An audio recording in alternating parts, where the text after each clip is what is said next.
Halo guys, balik lagi di McTory bersama saya Tori. Oke, jadi ini lanjutan dari video kemarin ya, yang part 1. Jadi yang belum nonton part 1, boleh ditonton dulu. Dan ini adalah part 2-nya, jadi kita akan melanjutkan pembahasan soal PK UTBK 2026. Let's go. Pertambahan tinggi tanaman per hari berkisar 0,4 cm sampai dengan 0,8 cm. Hari ini tinggi tanaman adalah 140. Oke. Berarti 140 ini starting point-nya lah ya. Terus dia tumbuh berkisar sekitar 0,4 sampai 0,8.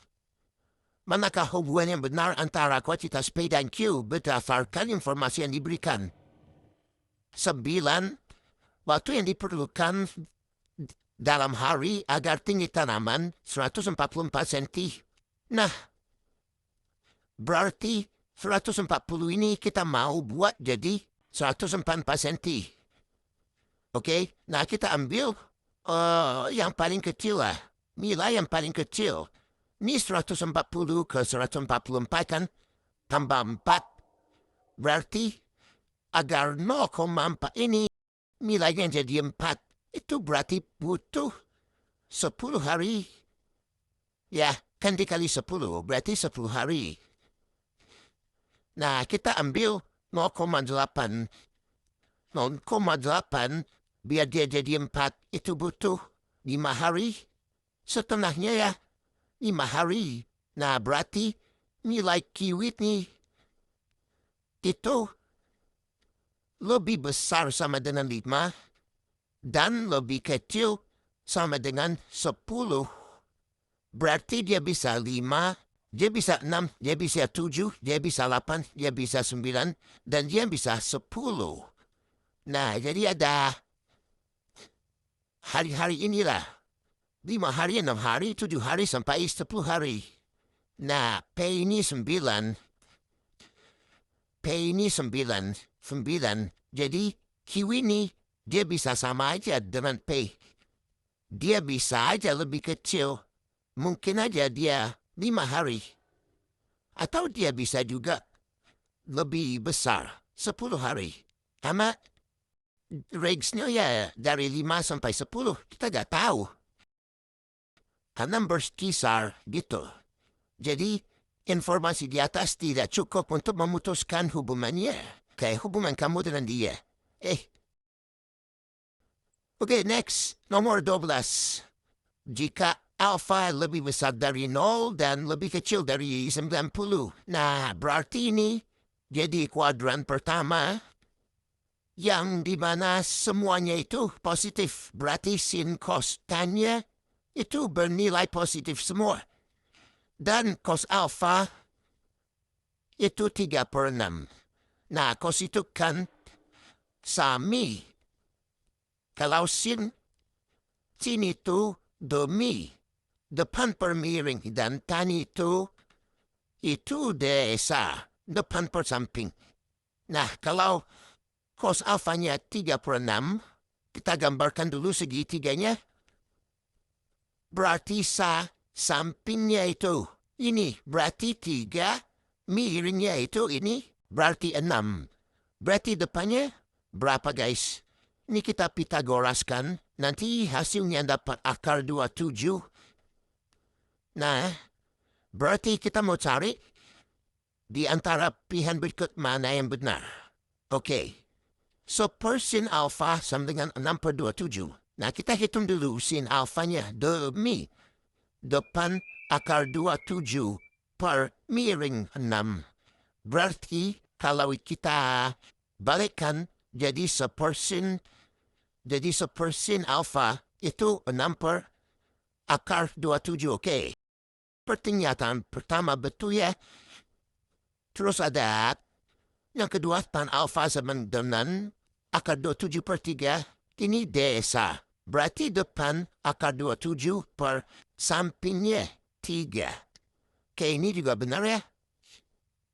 Terus ada cos alpha lebih kecil dari sin alpha. Oke, cos alfa itu kan 3/6.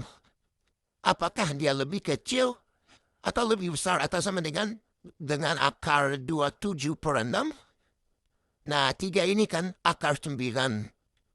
Nah, 9 sama 27 lebih besar 27 dong.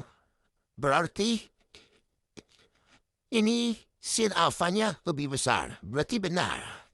Kemudian ada yang terakhir, cos 90 kurang alfa sama dengan 6 per akar 27. Nah, ingat guys, kalau cos itu, dia selalu bertolak belakang dengan sin. Ya kan? Kalau sinnya 0, cosnya 1. Kalau sinnya 1, cosnya 0. Berarti 90 kurang alfa ini, cos 90 derajat kurang alfa ini, itu adalah sin. Itu sama aja kayak sin. Berarti sin alfanya sama dengan akar 27/6. Bukan ini. Jadi terbalik ya, salah ya. Berarti jawabannya yang A. Oke, next. Fungsi f didefinisikan sebagai fx sama dengan x kuadrat kurang 2. Nilai dari f(f(f)(1) per f(f)(1) kurang f(1) adalah... Wah, apaan ini guys? Banyak banget fungsinya. Tapi tenang. Ingat lagi prinsip yang tadi kita bilang. Prinsip pasti bisa. Soal SMPT itu pasti bisa dikerjakan dengan cepat. Karena tipe-tipe soalnya ya pasti memang bisa dikerjakan dengan cepat. Oke? Nah, F1. Nah, ini ada F1 ya. Berarti kita masukin dulu. X-nya jadi 1. Berarti 1 kuadrat kurang 2 sama dengan 1 kurang 2. Itu min 1. Berarti F1 ini sama dengan min 1. Kita ambil yang atas dulu. Berarti F. Nah, F1 ini min 1. Min 1. Nah, kita masukin lagi F min 1-nya. Ini berarti min 1 kuadrat kurang 2. Ini sama aja kayak min 1. Oke? Nah, berarti kita ganti lagi F min 1-nya jadi F min 1. Ini kita ganti lagi jadi min 1. Berarti yang atas ini min 1. Berarti kita buat yang bawah juga. Berarti F1 itu min 1. Terus F min 1 itu min 1 juga. Berarti yang bawah min 1. Berarti min 1 per min 1 kurang F1 itu min 1. Nah, berarti min 1 per min 1 itu 1. 1 kurang min 1 itu 1 tambah 1 berarti 2. Berarti D. Tuh, jadi gak usah pusing guys. Pasti bisa dikerjakan. Oke, next. 6 bilangan bulat positif. Positif ya. 1, 4, 7, 3, B, 8 memiliki rata-rata 5/1/3. Jika jangkauan dari ke-6 bilangan tersebut dikurangi rata-ratanya adalah Q per 15, nilai Q sama dengan. Oke. Berarti dari ke-6 bilangan tersebut memiliki rata-rata 5/1/3. Berarti 1 tambah 4 tambah 7 tambah 3 tambah B tambah 8 per 6 itu rata-ratanya 5/1/3. 5/1/3 itu 16/3 ya. 16/3. Nah, ini kita bisa coret-coret. Ini 2. Berarti ini kita tambahkan semua ya. Berarti 23 tambah B sama dengan 16 kali 2. Nih, 16 kali 2 itu 32. Berarti B-nya sama dengan 9. Oke? Nah, jika jangkauan dari ke-6 bilangan tersebut, jangkauan berarti, ingat guys, jangkauan itu yang paling besar kurang yang paling kecil. Range. Berarti yang paling besar 9. B-nya 9 ya. Kurang yang paling kecil 1. Itu 8. Nah, 8 ini dikurangi rata-ratanya 16/3. Itu hasilnya Q per 15. Nilai Q-nya berapa? Nah, ini berarti kita samakan penyebut 24/3 kurang 16/3 sama dengan Q per 15. Ini berarti 8/3 sama dengan Q per 15. Untuk cari Q ya, kita kali silang. Set. Berarti 15 kali 8/3. Ini Q sama dengan 40. C. Oke. Nah, ini ada soal terakhir. Wah, apa nih bang? Panjang banget. Ini Wah, bacanya penuh banget. Tenang, pasti bisa dikerjakan. Kurang dari 2 menit, pasti bisa. Nah, lihat. Sistem persamaan linear dalam DOF yaitu ini mempunyai solusi D sama dengan X, O sama dengan Y, F sama dengan Z, oke. Berdasarkan informasi bla hubungan P dan Q, oke, disuruh cari hubungan lagi ya. Emang semudah itu guys mencari hubungan. X. Oke. Nah, jadi dikasih formula. Terus Q-nya 17, oke. Pertama kita harus tarik dulu nilai dari D ke F. Nah, kalau kalian lihat 3 persamaan ini guys, kalian harus langsung ada instingnya. Ini 2D plus 5E, ini juga 2D plus 5E. Sama gitu. Berarti kalau aku kurangin, berarti kalau dikurangin 2D plus 5E plus 2F sama dengan 4. 2D plus 5E sama dengan min 4. Kalau dikurangin persamaan ketiga dan kedua, berarti ini hilang. Berarti 2F kurang dong. 2F keempat kurang min 4 itu 8. Dapat F-nya 4. Sekarang kita mau cari D dan E. Kalau kita masukin F ke persamaan pertama, 4D plus 10E kurang 4 sama dengan min 12. Berarti 4D plus 10E ini sama dengan min 8. Kalau kita bagi 2, berarti 2D plus 5E sama dengan min 4. Nah, berarti ini persamaan pertama ini sama dengan persamaan kedua. Sama ya guys, sama ini. Berarti kalau F ini dimasukin ke persamaan pertama, itu sama kayak persamaan kedua. Nah, kita lakukan juga ke persamaan ketiga. 2D plus 5E plus 2 kali F, 8 sama dengan 4.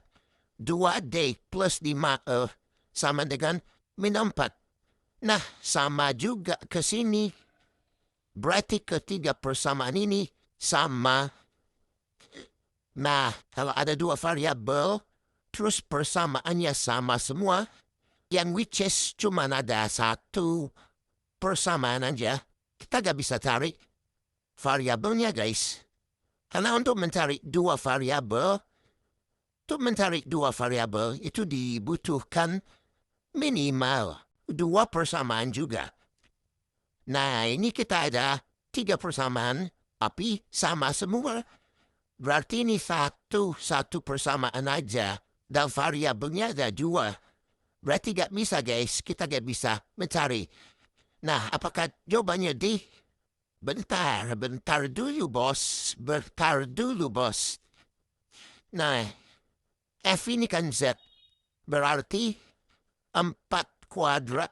Berarti 16 kurang X kuadrat plus Y kuadrat. X kuadrat kita gak tahu. Y kuadrat kita pun gak tahu. Tapi ini dikurangin. Nah, Ingat guys, kalau kuadrat, apapun yang di kuadrat, ini pasti nilainya positif, ya gak? Kalau ambil min 1 kuadrat, ini positif. Min 2 kuadrat, ini positif. Ujung-ujungnya apa? Positif guys. Nah, berarti apa? 16 kalau dikurangin nilai positif, itu pasti lebih kecil dari 17. Ya gak? Kalau 16 kurang yang positif ya, 16 kurang 1, 15, 16 kurang 2, 14, nah dia pasti lebih kecil dari 17. Oke? Karena X kuadrat ini positif, Y kuadrat ini positif. Sama-sama positif tambah positif ya, positif. Terus 16 kurang positif. Berarti lebih kecil dari 17. Berarti P ini lebih kecil daripada Q. Berarti jawabannya yang B. Udah. Sesimpel itu guys. Jadi gak usah dicari D sama E-nya karena memang gak bisa.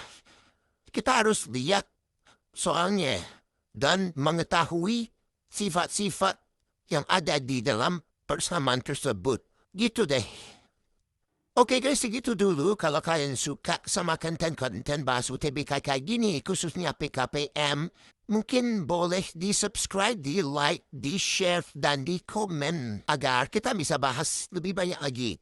Segitu dulu untuk video kali ini. Thank you for watching, dan see you on the next video.